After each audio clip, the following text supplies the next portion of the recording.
Bonjour à toutes et à tous et bienvenue dans ce temps de parole sur Coésie FM, le 106.9 et sur KTV. Il a été réélu à la tête d'EFO. J'ai envie de dire, allons-y Amidou, le patron qu'il nous faut.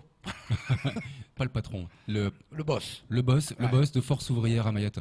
Elonzi Amidou, bonjour. Bonjour. Et tout d'abord, félicitations pour ce Merci. nouveau mandat. Merci. Un petit sourire quand même.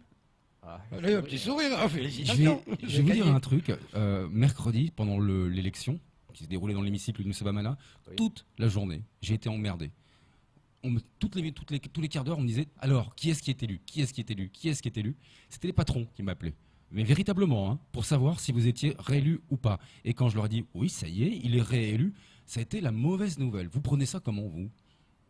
Bah écoutez, c'est naturel de leur part, hein. Comme je vous ai tout le temps dit, et si on est en lutte tout le temps, hein, ça ne s'arrête pas, hein. Donc je dirais même c'est la lutte des classes, hein. C'est ça, c'est un peu dommage, hein, qu'on en arrive là, mais aujourd'hui on est dans la lutte des classes, hein. Ceux qui sont dans les classes aisées, hein, les grands patrons, bah, ils font tout pour maintenir la distance entre le bas et le haut. Donc il n'y a pas de classe moyenne, il n'y aura pas d'ascension sociale, il n'y aura rien du tout. Il y a ceux qui ont le capital et les autres qui vont servir ceux qui ont le capital. Il y a le principe que eux ils défendent très bien, c'est qu'il faut rémunérer le capital, hein, dire là, il faut payer plus le capital et dévaloriser le travail, hein. Le travailleur doit travailler et voilà, et ne rien dire, ne rien contester. Et donc moi ce principe-là, je le combats, hein. Avec l'Union départementale Force Ouvrière, nous on est les fers de lance dans tout ça. On est en train de combattre ces injustices-là. Et nous défendons tous les acquis sociaux issus du Conseil national de la résistance, il faut le dire. Donc on n'est pas là pour jouer, mais on est là pour vraiment se défendre parce qu'on est attaqué de partout, hein, aussi bien par le législateur que par les grands patrons, hein. Là, on est en train de détricoter le code du travail. Et bientôt, ça va être le code de sécurité sociale. Donc les acquis sociaux sont attaqués. Donc, aussi bien à Mayotte qu'ailleurs, on doit être vigilant, on doit avoir des personnes capables de porter haut et fort cette contestation-là et de mobiliser pour qu'on en arrive à une situation sereine. Nous avions sur ce plateau, c'était en début de semaine, Dominique Ledémé de la LIECT, qui en off m'expliquait personnellement, et nous expliquait en tout cas, que l'année sociale 2018, il la sentait pas très bien avec la bascule vers le code du travail, le droit commun. D'après vous, est-ce qu'il se trompe ou vous aussi, vous l'envisagez de cette manière-là? Ben écoutez, quand on a un code du travail qui va rentrer en vigueur timidement, hein, on nous a annoncé, surtout les ordonnances sociales, Ouais. c'est qu'il n'y aura pas de conseil de prud'homme, c'est que tout ce qui est à cheval entre le code du travail et le code de sécurité sociale ne sera pas applicable. Et les minima sociaux, ben ça il faut pas rêver. Il y a pas de il y a pas les minima ne seront pas du tout applicables, hein. Donc on ne sera pas à la hauteur des droits sociaux qui sont en métropole. Donc c'est un peu désolant d'avoir des effets d'annonce comme quoi le code du travail, c'est-à-dire le droit commun, est applicable et finalement tout ce qui est pécunier, tout ça, c'est pas applicable. Sauf, je dirais, parce qu'il y a pas, tout n'est pas sombre, tout n'est pas noir. Donc il y a la formation professionnelle. Là, sur ce volet-là, on pourra obtenir quelques avancées parce qu'il y aura le fonds paritaire national qui va pouvoir servir Mayotte. Donc c'est une bonne nouvelle s'agissant de la formation professionnelle et de la formation continue. Mais tout le reste, la justice du travail, la médecine du travail, tout le reste ne sera pas du tout appliqué. Il est reporté à 2022 peut-être, si entre-temps il ne le reporte pas à 2030 et tout ça. Donc c'est pas très rassurant. Et rassurez-vous, nous on va se défendre parce qu'on n'est pas du tout d'accord. On a donné un avis défavorable aux ordonnances sociales parce que les promesses, il faut les tenir.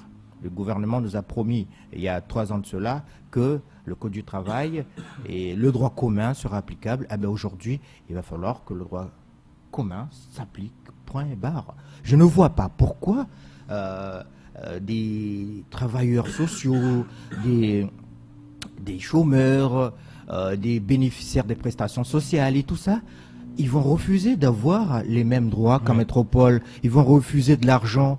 Il faut être bête pour penser qu'on n'est pas capable de recevoir l'argent, de le dépenser. On va se taire. Voilà, et voilà qu'on va se taire et qu'on va laisser faire, alors qu'on est régi par l'article 73 de la Constitution. Donc, quand on est régi par l'article 73 de la Constitution, ça veut dire qu'on a droit entièrement au droit commun. On peut avoir quelques adaptations qui seront rendues nécessaires par la situation particulière de Mayotte. Mais quand on dit adaptation, ça veut dire qu'on donne encore plus, mais ça ne veut pas dire qu'on retire des droits. Donc, je ne sais pas, mais aujourd'hui, on traite Mayotte, c'est comme si on ne savait pas parler français. C'est comme si on ne comprenait pas le français. Donc, nous, ce qu'on a compris de la Constitution, c'est qu'on est dans le droit commun. Et quand on est dans le droit commun de l'article 73, ça veut dire que quelques adaptations peuvent être permises au niveau de Mayotte, mais ce seraient des adaptations s'agissant de confort de vie, s'agissant de augmenter en fait la plus-value, mais pas de diminuer les avantages sociaux. Donc aujourd'hui, les adaptations qu'on nous parle, c'est des diminutions, c'est des retards et tout ça. Non, non dit non, ça suffit. On est des citoyens français, on a droit à avoir les mêmes avantages, on a droit à l'égalité républicaine et à la solidarité nationale. Moi, je vais faire plus factuel, je vais revenir au sujet de cette semaine, c'est-à-dire vous êtes réélu. Ça n'arrive pas à tout le monde, c'est pas tout le temps. Vous l'interprétez comment? Le fait qu'on cette confiance soit renouvelée, vous l'interprétez comment, vous, au titre de du travail accompli et au titre du fonctionnement des FO pour Mayotte? Ben écoutez, les camarades que je représente, ils ont voté le rapport d'activité. Donc, ils ont accepté le fait que j'ai rempli le mandat et que j'ai servi comme je devais servir, c'est-à-dire j'ai représenté l'organisation, j'avance avec l'organisation et que je ne suis pas à contre-courant des résolutions générales de la Confédération générale du travail, Force ouvrière. Donc, j'ai l'intime conviction que tout le travail qu'on a fait, c'est un travail collectif, c'est un travail d'équipe. Et qu'aujourd'hui, on est en droit de penser que cette continuité-là ne fera que nous renforcer dans nos convictions, nous renforcer dans notre détermination à faire aboutir toutes les revendications que l'intersyndicale et aussi toutes les Maoris portent dans leur cœur, c'est-à-dire l'application stricto sensu du droit commun et l'application aussi de l'égalité républicaine et de la solidarité nationale. Ouais, ça permet aussi la continuité des dossiers en cours, puisque l'équipe en place a une parfaite connaissance de ces dossiers voilà, et déjà identifiée par ses interlocuteurs. Bien entendu, ça montre aussi aux grands patrons que la lutte continue et qu'il n'y aura pas de répit dans cette lutte-là. Vous êtes reconduit dans votre mandat. Quel message voudriez-vous adresser aux salariés, quels qu'ils soient, qu'ils soient membres de Force ouvrière ou pas? Parce qu'il y a une année sociale qui va se préparer, qui va s'ouvrir. On est en fin d'année 2017, on arrive sur l'année 2018. Quel message vous voudriez faire passer aux salariés? Eh bien, écoutez, moi j'ai un message de mobilisation. Donc moi, ce que je veux dire, c'est qu'il va falloir que les salariés, les chômeurs, les retraités de Mayotte se mobilisent comme ça l'a été en Guyane, qu'on puisse avoir un sursaut républicain ici à Mayotte, dire que nous aussi, on existe et que l'État doit prendre ses responsabilités à Mayotte et que vivre à Mayotte ne soit pas un enfer. Ça doit être un paradis parce qu'on a un beau lagon, on a tout ça. Mais aujourd'hui, c'est invivable entre la délinquance, le chômage, l'absence de développement, l'absence de services publics. Tout ça conjugué fait qu'aujourd'hui, le citoyen qui vit à Mayotte ne se sent pas dans la République. Donc aujourd'hui, le message que je veux lancer, c'est un message de rassemblement pour faire aboutir nos revendications, parce que nos revendications, ce sont des revendications, somme toute basiques et somme toute pratico-pratiques. On veut vivre dans un département qui appartient à la République. Et quand je dis la République, moi je le répéterai toujours, il n'y a de République que sociale. Donc si on occulte le social dans la République, c'est qu'il n'y a pas de République. C'est super important ce que vous êtes en train de dire, parce que on nous a vendu la bascule du code du travail vers le droit commun, et depuis tout à l'heure, depuis qu'on en parle, et qu'on parle de votre réélection, vous me parlez surtout d'une chose qu'on se prend en pleine gueule, et moi le premier, c'est le code de la sécurité sociale qui en fait est dissocié de la bascule vers le droit commun, c'est-à-dire qu'on se fait baiser. Je pense juste à un point, la mutuelle santé obligatoire partout en France, aujourd'hui ce ne sera pas obligatoire au 1er janvier 2018 parce que le code de la sécurité sociale ne s'applique pas. Ce sera ça le combat de demain, le social véritablement. Eh bien écoutez, le combat d'hier et de demain, c'est le même.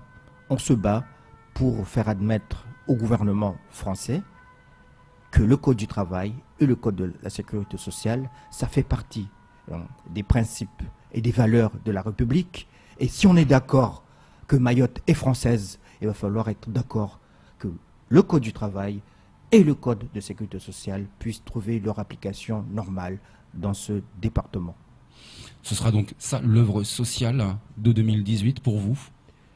Ça va être le combat de tous les temps, parce que je vous ai dit, c'est un combat qui existait dans le passé et qui va exister dans le futur. Seulement, c'est que aujourd'hui, il manque de mobilisation.